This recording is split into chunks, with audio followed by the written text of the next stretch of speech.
किसी की जिंदगी पर बीती एक सच्ची, पुरअसरार और होलनाक कहानी। रात के 12 बज रहे थे। घड़ी की टिक टिक और पंखे की घरर घरर कानों में मद्धम मद्धम सुनाई दे रही थी। वो अभी आधे घंटे पहले ही दफ्तर का काम मुकम्मल करके सोया था। दाएं पहलू में बेगम ख्वाबे खरगोश के मजे ले रही थी। उसे महसूस हुआ कोई धीरे से बेड पर आकर बैठा है। जैसे ही हाशिर ने आंख खोलकर पीछे मुड़कर देखा, वहां कोई ना था। वो उसे अपना वहम समझकर दोबारा सोने की कोशिश करने लगा।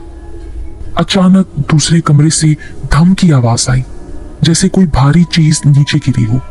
उसने पास लेटी बीवी की तरफ देखा और धीरे से बोला, शाहीना, मुझे लगता है दूसरे कमरे में कोई है। क्या है?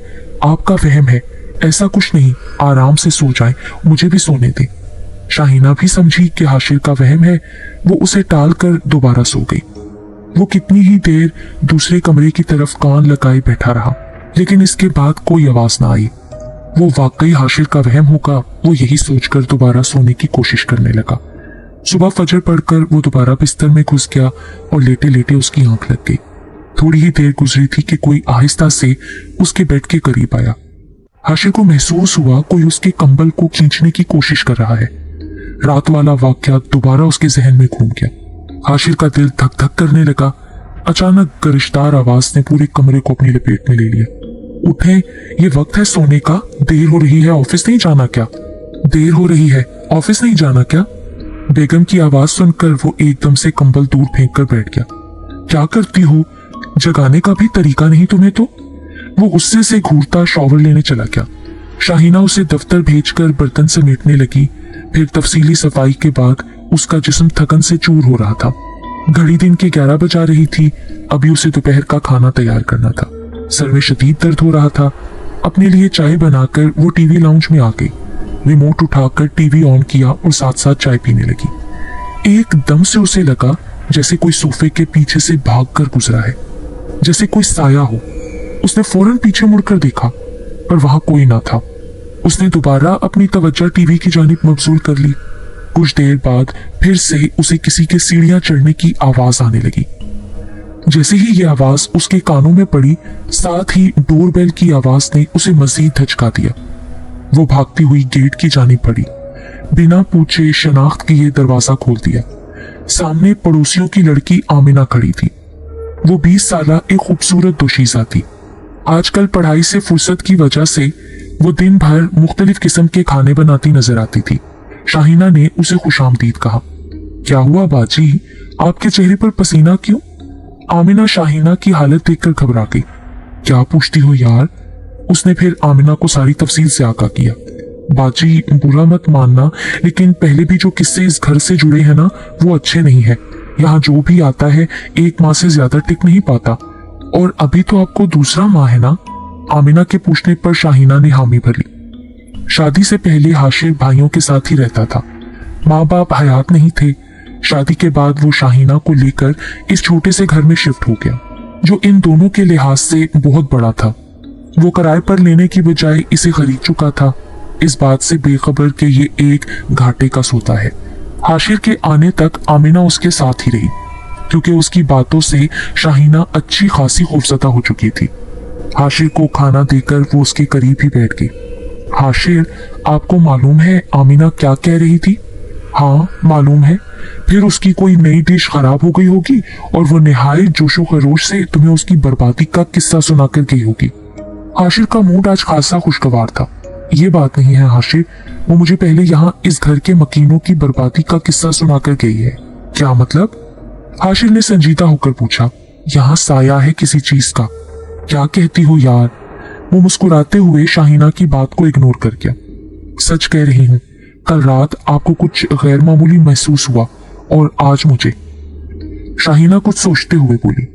तुम्हारे साथ क्या हुआ था शाहीना? शाहीना ने उसको सारी बात बताई। हाशिर ने एक लंबी सांस ली। अल्लाह खैर करे, ये कहता हुआ वो वहां से उठ गया।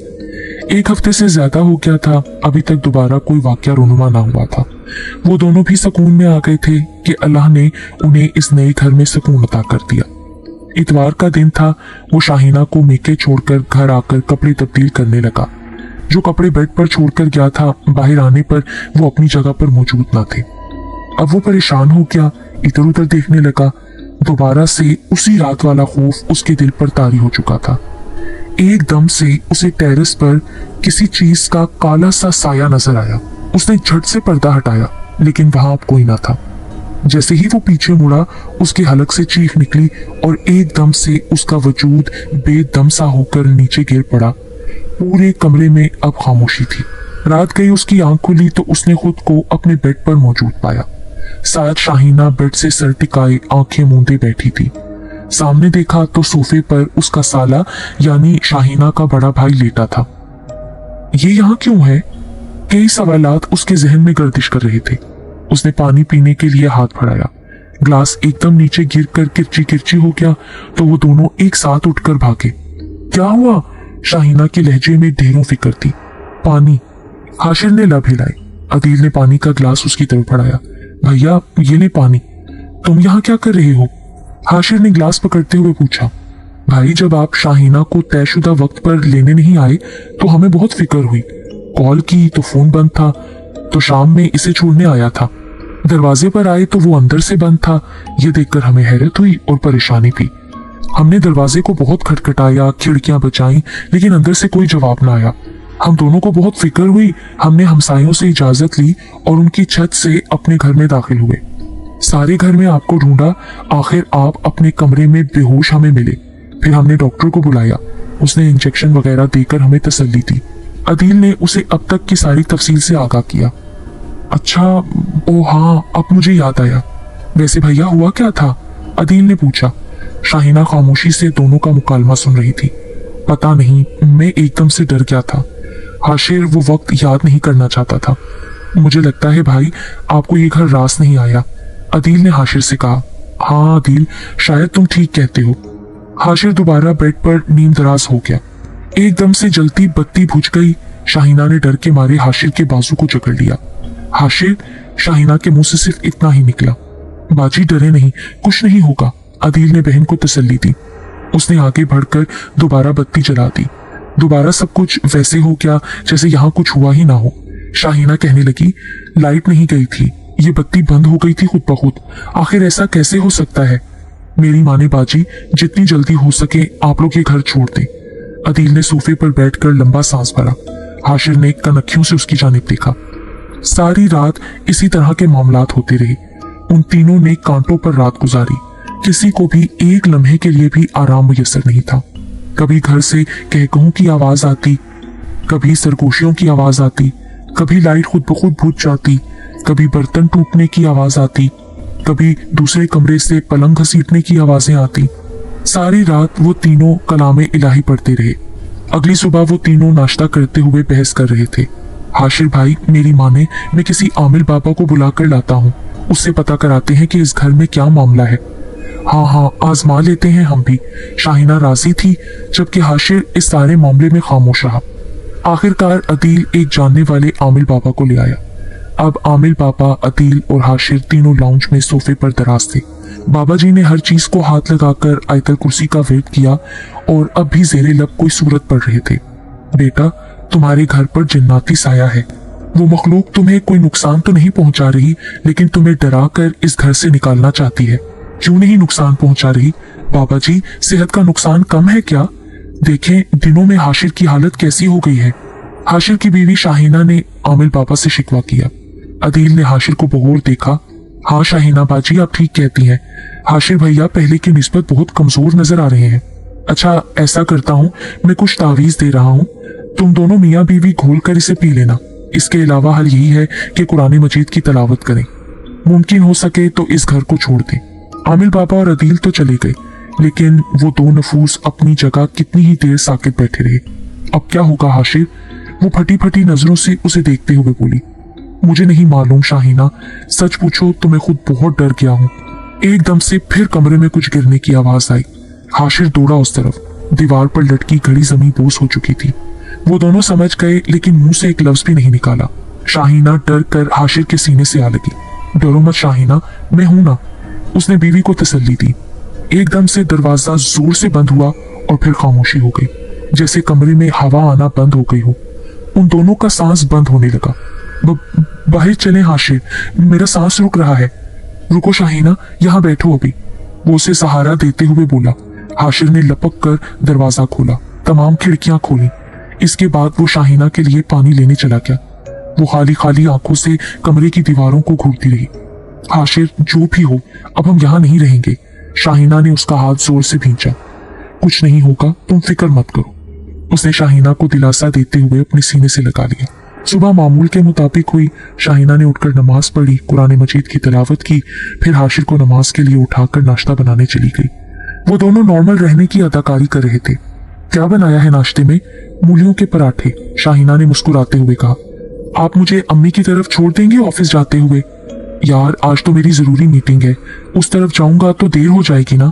अदील से कहो कि तुम्हें आकर ले जाए। हाशिर ने जान छुड़ानी चाहिए। बात तो ये थी कि शाहीना बहुत डरी हुई थी।